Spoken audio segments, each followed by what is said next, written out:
Nous avons déjà beaucoup entendu sur finalement la question « Y a-t-il des guerres justes ?» sur le titre qui était proposé à notre partage de ce matin. Moi, je voudrais un petit peu plus, et du coup ce sera peut-être complémentaire, me préoccuper du sous-titre « Quelle place pour la non-violence ?»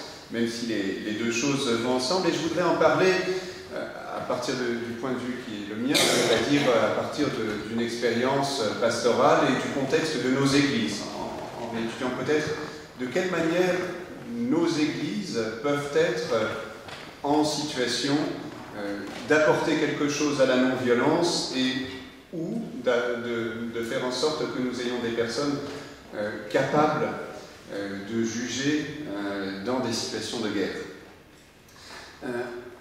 D'abord, je voudrais partir du fait que la non-violence chrétienne, qui a été évoquée déjà précédemment, cette non-violence chrétienne, pour moi, ça représente quelque chose d'eschatologique, c'est-à-dire quelque chose qui représente comme un miracle qu'on attend au fond de la fin des temps, une plénitude du paradis, mais qu'on espère déjà de vivre dans notre vie terrestre et dans ce monde.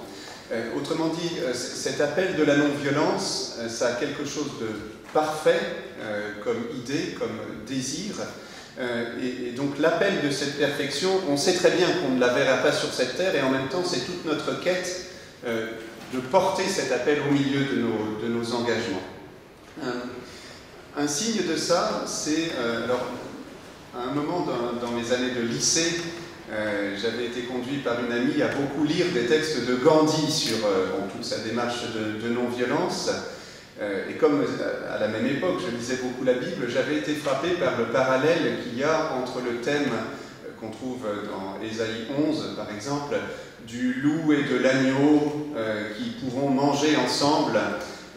Voilà, ce thème est développé de la même manière dans des textes de la tradition indienne que Gandhi cite. Et je pense particulièrement à un tableau, quand je pense à cette non-violence du loup et de l'agneau qui pourront vivre ensemble. Il y a un tableau d'un peintre américain qui était Quaker d'ailleurs, Edward Hicks, qui a représenté ça sous la forme d'un tableau qui s'appelle Le Royaume de paix, Peaceable Kingdom, où on voit ces grosses bêtes, ce gros lion qui est à côté d'un agneau et qui semblent les uns à côté des autres. La peinture est naïve et ça donne une image d'une sorte de rêve dont on sait très bien que ça force les éléments de notre vie actuelle. Quelque part, dans ce tableau, on voit à la fois que la non-violence, on essaye de l'inscrire comme un thème naturel. La non-violence essaye de se dire avec des animaux. La non-violence voudrait correspondre à quelque chose, à une aspiration de paix qui devrait être naturelle en nous. Et en même temps, pour moi, clairement visualisé dans la forme de ce tableau, la non-violence, c'est quelque chose qui est contre nature. C'est contre nature de voir un lion à côté d'un agneau qui regardent tous les deux tranquillement le spectateur du musée, et puis depuis ce tableau, on se demande si ce tableau est bien de notre terre. Voilà, je crois que la non-violence, c'est profondément quelque chose, même si on le place dans la nature, c'est quelque chose qui est contre nature, dans le sens où c'est un appel qui force la réalité naturelle des bêtes qui se dévorent entre elles. Du coup, je dois avouer que cette non-violence chrétienne, il me semble que c'est un effort d'une grande ascèse de vouloir apporter. D'ailleurs, non-violence chrétienne, j'évoquais le fait qu'elle est largement connectée à d'autres appels de non-violence en dehors du contexte chrétien. Comme cette non-violence a quelque chose d'à la fois une aspiration naturelle et en même temps quelque chose qui est au-delà de la nature, voire contre nature, je pense que porter ça dans sa vie, c'est une sorte de geste d'héroïsme. Pour moi, c'est un geste qui est de l'ordre de l'ascèse, de même que le jeûne ou les renoncements alimentaires, comme certains végétarismes, sont dans une forme d'ascèse. De la même manière, pour moi, le renoncement à la violence de la société représente une forme ascétique. D'ailleurs, ça se voit très bien dans la figure de Gandhi. On voit manifestement comment, chez lui, la recherche de la non-violence va de pair avec une ascèse par rapport à beaucoup de choses de notre monde et de notre vie. Du coup, j'ai une sorte d'admiration pour les communautés chrétiennes qui ont essayé de pousser jusqu'au bout cette pratique, pas simplement cette idée, mais cette pratique de la non-violence. Je pense particulièrement à la tradition ménonite. Peut-être que certains parmi vous ont pu rencontrer Neil Bloch, qui est pasteur ménonite, qui abondamment à Paris, dans nos radios, dans nos journaux, prêche cette non-violence ménonite. Je pense aussi à Stanley Hauerwas. Si vous voulez des lectures, je vous recommande le livre de Stanley Hauerwas sur le royaume de paix. Donc j'ai vraiment un grand amour, on pourrait dire, pour ces communautés chrétiennes qui essayent de vivre jusqu'au bout cette non-violence. Simplement, je crois que ça représente une ascèse dont n'est pas capable chacun et qu'on ne peut pas proposer comme le chemin de chacun. D'ailleurs, Gandhi disait à peu près la même chose. Alors c'est vrai que moi, venant de la tradition luthérienne, c'est plus cette tradition complémentaire qui se pose la question. Oui, on a tous ce désir de paix, ce désir ascétique de non-violence, mais en même temps, il y a des moments où on se retrouve enchaîné en situation de guerre, entraîné en situation de guerre, enchaîné aussi. Et dans ces moments-là, comment faire en sorte que, dans la situation telle qu'elle est, nous réagissions de manière juste? Vous savez, par exemple, que les Ménonites ont fait le choix de renoncer au service militaire, de se désengager des forces armées là où ils sont. Mais je trouve que c'est aussi un enjeu pour les chrétiens d'accompagner les forces armées lorsqu'elles sont là. Par exemple, Antoine Wyss évoquait le travail des aumôniers militaires. À mon sens, c'est indispensable. Là, du coup, on est en train de parler de communauté. On est en train de parler de l'effort que font les communautés chrétiennes, soit communautés ménonites qui essaient de porter la non-violence, soit communautés comme les nôtres dans l'Église luthérienne unie, comme vous dites. Dans nos communautés, on a plus fait le choix d'essayer d'accompagner ceux qui sont sur le terrain de l'engagement dans les forces armées ou autres. Pour moi, c'est tout à fait complémentaire, mais dans les deux cas, on se trouve avec des démarches faites en communauté, vécues en communauté d'église. Et là, pour moi, se pose une question dans la société où on est, qui est quelle est l'articulation entre ces démarches d'accompagnement de la guerre pour qu'elle soit le moins injuste possible, ou ces démarches pour assumer la pratique de la non-violence, pour l'assumer le plus loin possible. Ces démarches-là qui se vivent en communauté, quelle est leur place et leur façon d'interagir dans la société? Puisque dans la société, il y a plusieurs communautés qui chacune ont leur axe d'engagement particulier par rapport à cette question. Alors, c'est la deuxième partie de mon propos. Je voulais rappeler qu'au moment des guerres de religion du début du XVIIe siècle, au moment où Grotius, donc l'ancêtre des réflexions de droit sur une éventuelle guerre juste, disons, dans la modernité européenne, parce qu'il y avait eu des choses dès l'Antiquité. Cet ancêtre de nos spéculations d'aujourd'hui avait non seulement fait un traité sur la guerre juste, qui est très célèbre, mais il avait aussi écrit 2 ans après un traité où il essayait de présenter la vérité de la religion chrétienne, comme il disait, mais qui pour lui était une démarche de paix par rapport aux autres religions. Il essayait de présenter sa religion chrétienne en enlevant tous les points dogmatiques qui pouvaient aboutir à des conflits entre différentes confessions chrétiennes. On était dans le contexte de la guerre de 30 ans, protestants, catholiques, se massacrant en Europe.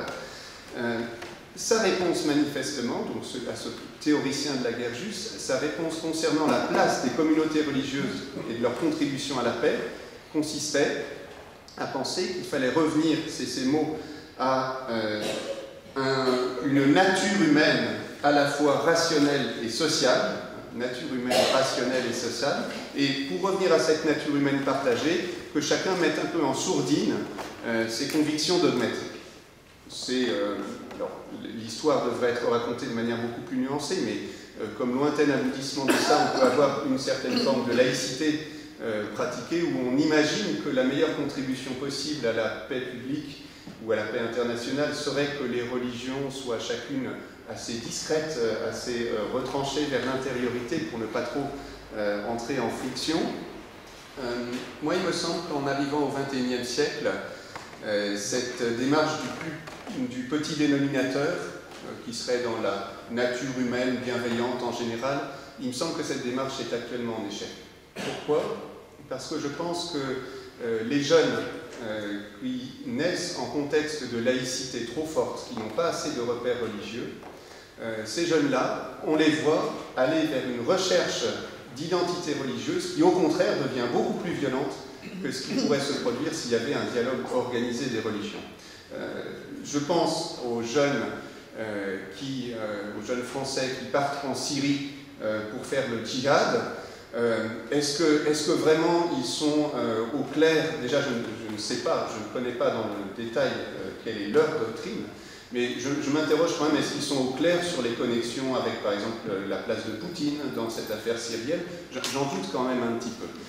Mais ces jeunes-là, manifestement, dans une recherche religieuse, et n'ayant pas des religions, un débat religieux bien organisé, ils vont chercher sur Internet, ils y trouvent n'importe quoi, et c'est ce que disent les policiers d'aujourd'hui, on utilise le terme, il y a une auto-radicalisation.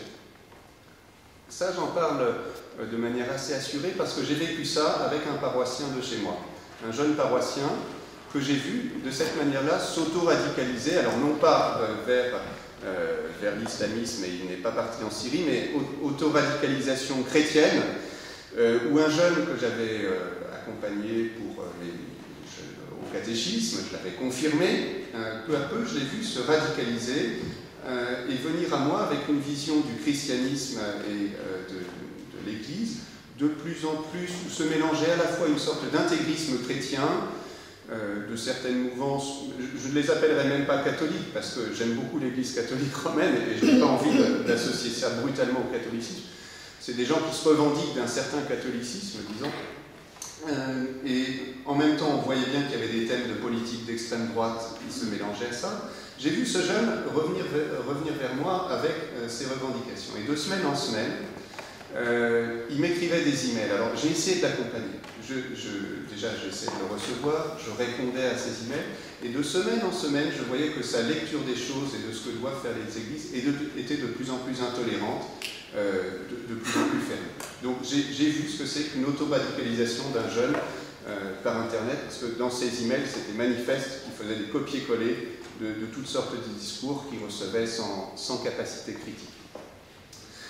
Du coup, je crois que c'est urgent pour la contribution à une non-violence ou à ce que les personnes soient armées pour être humains en situation de guerre.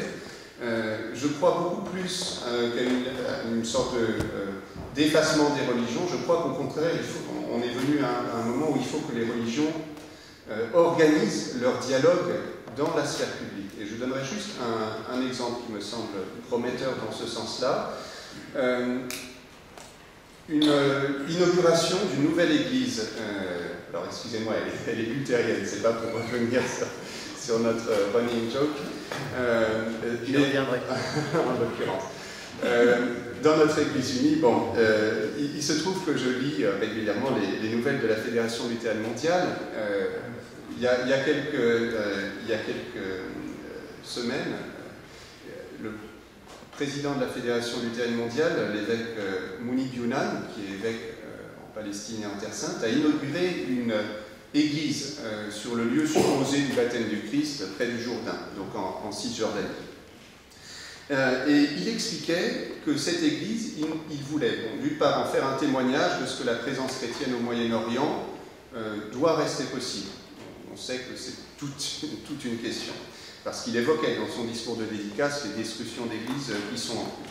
Mais surtout, en inaugurant cette église, il a adressé un appel à ce que cette église soit un lieu ouvert et visité par des représentants d'autres religions et, à l'intérieur, de façon intra-chrétienne, de manière écuménique, par des représentants de différentes confessions chrétiennes. Je pense que c'est vraiment de ce genre de lieu qu'on a besoin, c'est-à-dire de lieux religieux où les religions s'invitent les unes les autres pour au moins avoir leur part de responsabilité et empêcher nos jeunes de s'auto-radicaliser par ignorance, par manque de référence. Et je crois que là, on a une vraie responsabilité pour la paix.